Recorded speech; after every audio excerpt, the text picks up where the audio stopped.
Hi, my name is Ashwani Kumar, and in this video, we are going to see the UGC NET December 2019 questions. That is the Unit 3, that is Network Analysis and Signals and Systems, also will cover in this unit. So, few questions we will see in this video, and the remaining few questions we will see in the next part of the video. So, coming to the first question that we are going to see here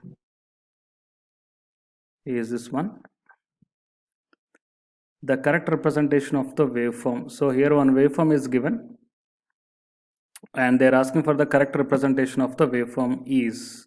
So here we have to convert this waveform into mathematical expression with respect to the ramp and step signals. Why? Because in the options, all the options are having the ramp and step signal representation of this signal.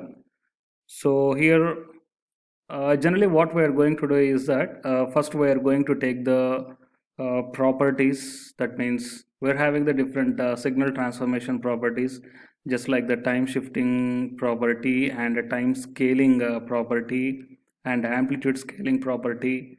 So we are using the different types of these properties to the basic signals. Basic signals means step signals, ramp signals, parabolic signals, impulse signals, like this. So actually UGSNet is a objective type of examination, so it's not a descriptive. So you need not to follow all these steps because it will be very lengthy process.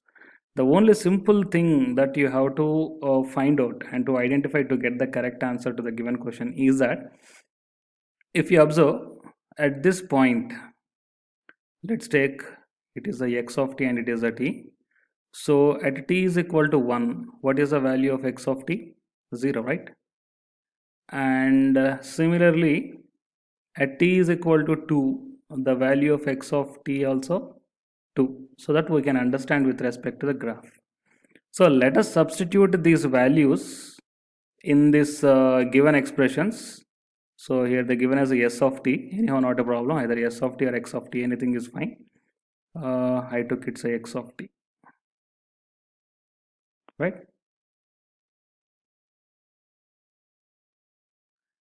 Fine. So substitute t is equal to 1. So before substitution, here I want to clear one more thing, because here the unit step signals are there. If it is a time axis and let's take it is a u of t, the unit step signal can be drawn as like this, right? So what it means is that unit step signal becomes is equal to 1 whenever t is greater than or equal to 0. That means this right hand side. And this u of t becomes is equal to 0 whenever t is less than 0. That means this side. That means the unit step signal is a causal signal, right? So it is a thing you have to identify, and let's substitute t is equal to 1 in each and every case. So if you substitute in the first case t is equal to 1, so here I am writing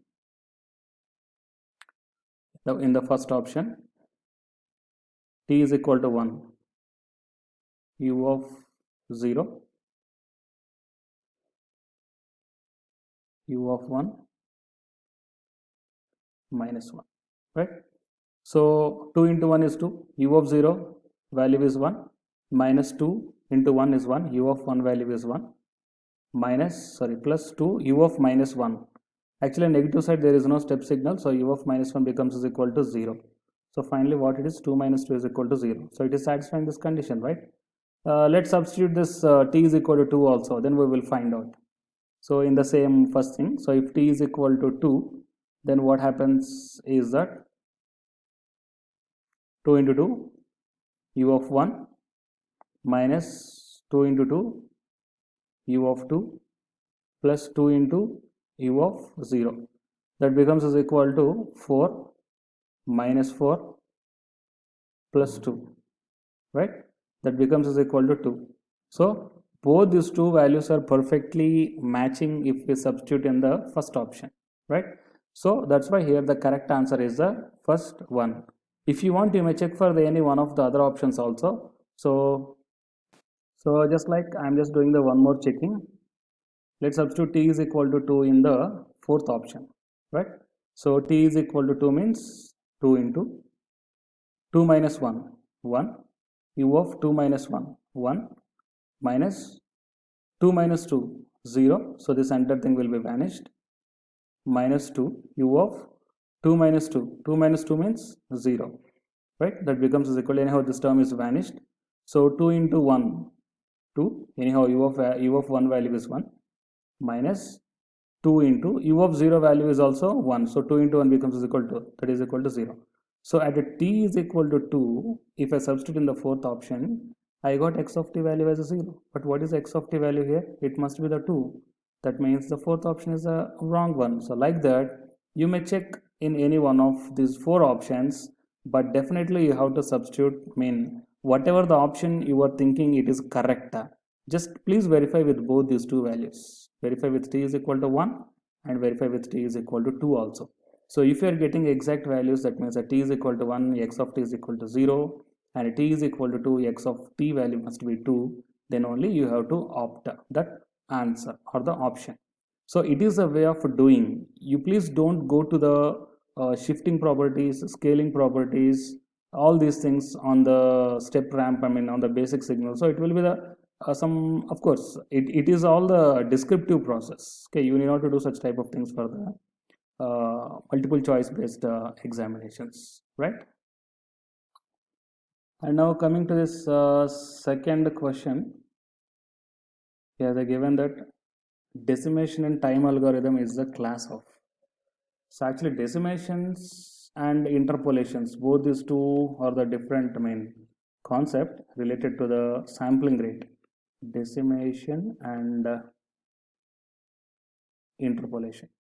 Decimation is nothing but a decreasing and interpolation is nothing but a increasing of the sampling rates of a signal, sampling rate of a signal.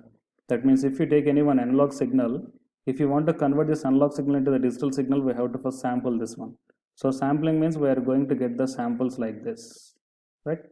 So these samples can be represented in the sequence format also. So like that, we can represent as 1, 4, 6, minus 1, like that, right? So if you put the arrow mark here, then at n is equal to 0, the magnitude of the sample is 1. And at n is equal to 1, the magnitude of the sample is 4. So like that, we can increase or decrease the sampling rate of the signals.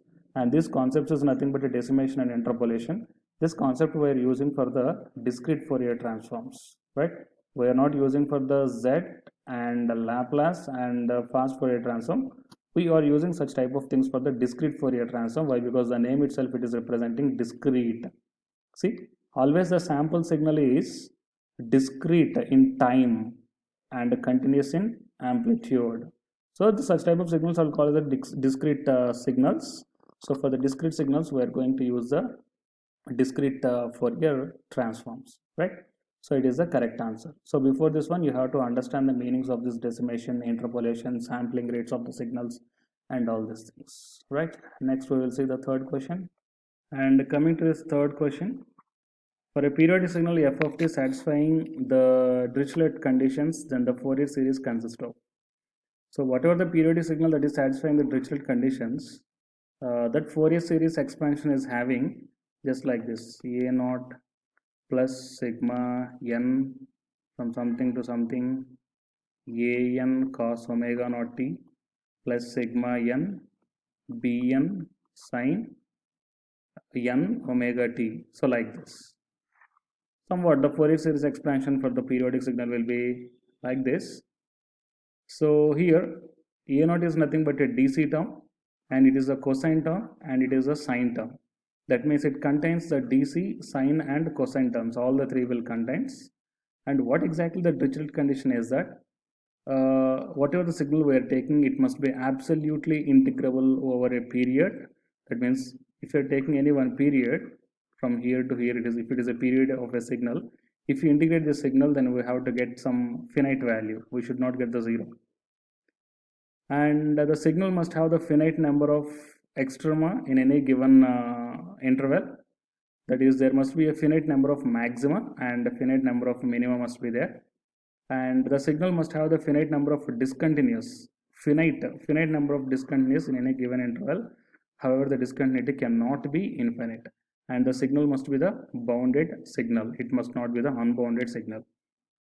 So these are the Dirichlet conditions of a signal, and it is a exact expression for this Fourier series periodic functions or signals, which is satisfying the Dirichlet conditions.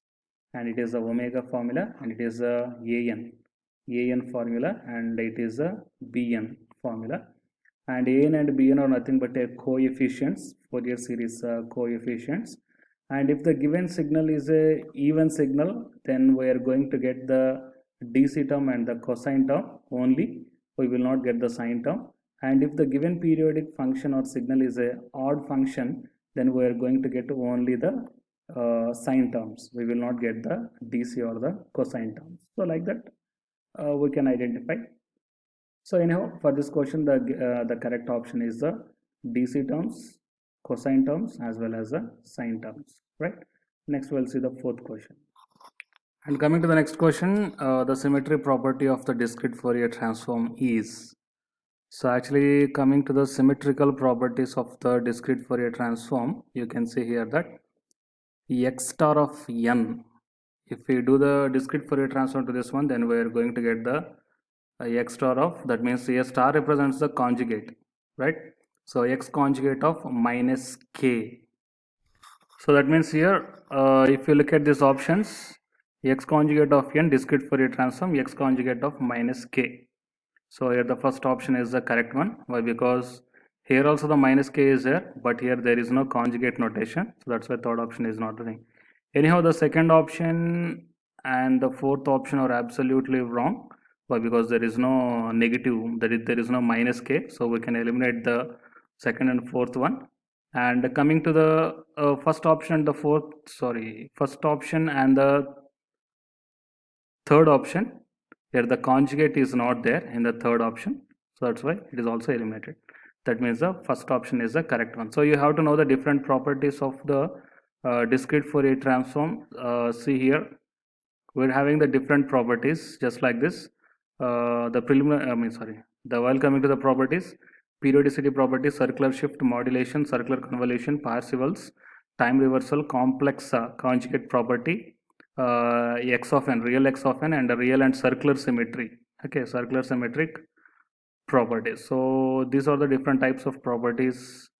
You need not to know about the derivations and the definitions, clear-cut definitions and all, just you have to know the expressions exactly. But because in the UGC NET exam, they won't ask us about the concept in detail. We must have the minimum knowledge regarding the what exactly the topic is, and if any mathematical relations or the expressions or the formulas are there, then we have to remember those things. So it is a question.